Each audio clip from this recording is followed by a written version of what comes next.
AUM नमः भगवते वासुदेवाय। जब मनुष्य जीवन के मार्ग पर चलते चलते कर्म, ज्ञान और त्याग के रहस्य को समझने लगता है, तब उसके भीतर एक और गहरा प्रश्न जन्म लेता है।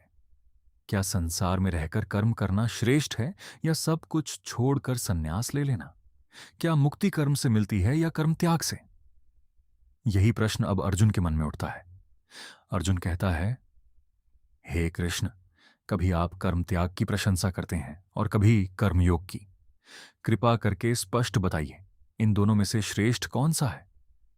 यह प्रश्न केवल अर्जुन का नहीं है, यह हर उस मनुष्य का प्रश्न है जो जीवन में आध्यात्मिकता और जिम्मेदारियों के बीच संतुलन खोज रहा है।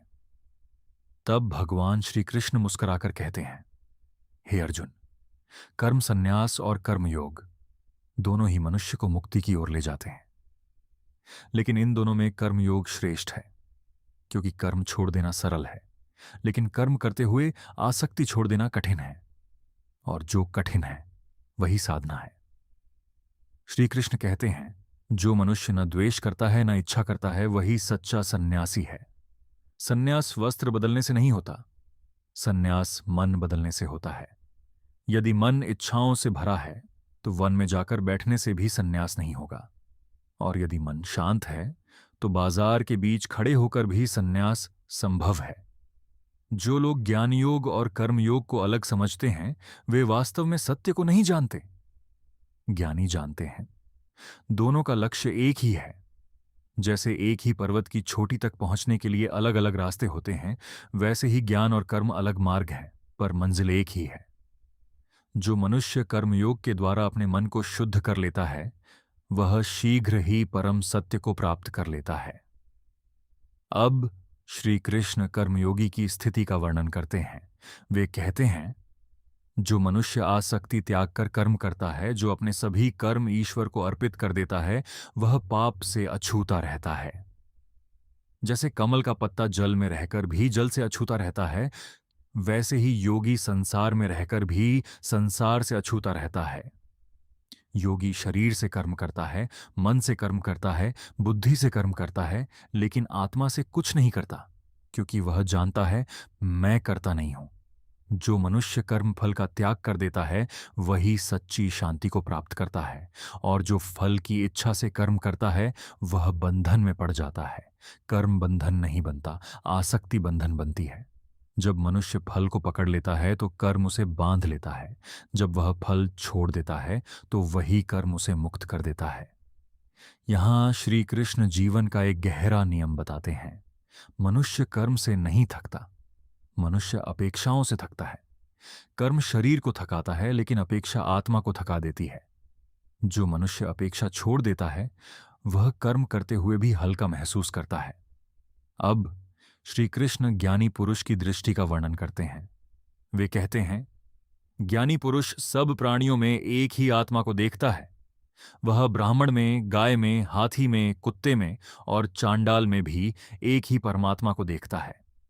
यह समदर्शिता ही ज्ञान का प्रमाण है। जिसकी दृष्टि सम हो जाती है, वह इसी जीवन में संसार को जीत लेता है, क्योंकि उसके भीतर अब तुलना नहीं होती, भेदभाव नहीं होता, अहंकार नहीं होता। ऐसा मनुष्य किसी को छोटा नहीं समझता, किसी को बड़ा नहीं समझता। वह हर प्राणी में ईश्वर का अंश देखता है। वह हर प्राणी में ईश्वर का अंश देखता है। अब श्री कृष्ण समत्व की उस अवस्था का वर्णन करते हैं जहां मनुष्य जीवन के द्वंद्वों से ऊपर उठ जाता है।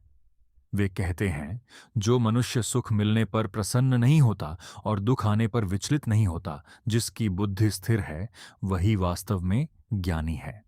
क्योंकि सुख और दुख दोनों ही अस्थायी हैं, दोनों ही आते हैं और चले जाते हैं। जो सुख में बह जाता है वह दुख में टूट जाता है, लेकिन जो दोनों में समान रहता है वही स्थिर रहता है।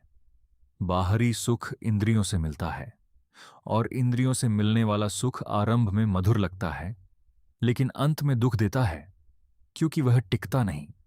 जो चीज टिकती नहीं, वह शांति नहीं दे सकती। इसलिए श्री कृष्ण कहते हैं, जो मनुष्य बाहरी विषयों से हटकर अपने भीतर आनंद खोजता है, वही सच्चा योगी है। क्योंकि आत्मा का आनंद अनंत है, उसका अंत नहीं होता। अब श्री कृष्ण मनुष्य के सबसे बड़े शत्रुओं की ओर संकेत करते हैं। वे कहते हैं, जो मनुष्य शरीर छोड़ने से पहले ही काम और क्रोध को जीत लेता है वही सुखी है।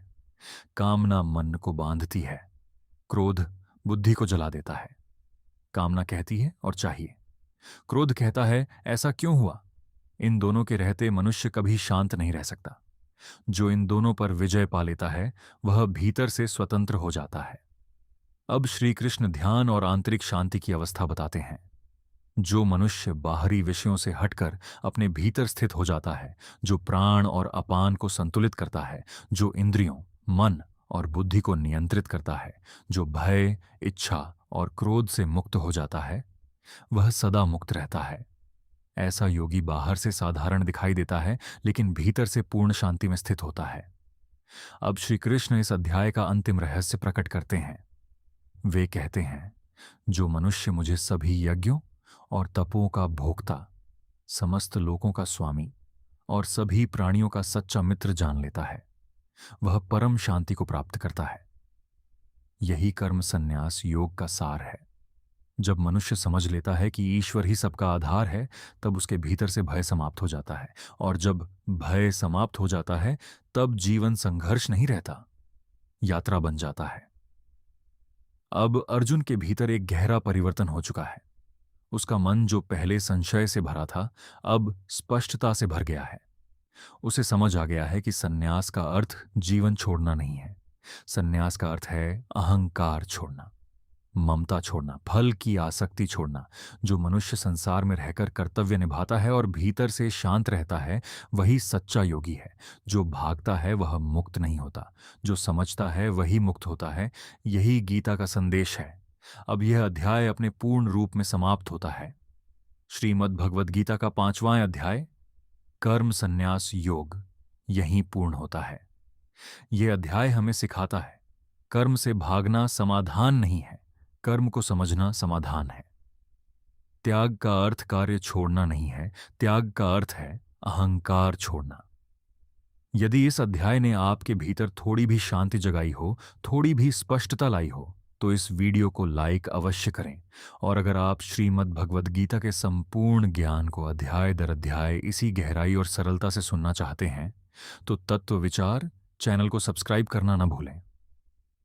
अगले अध्याय में हम प्रवेश करेंगे अध्याय 6, ध्यान योग।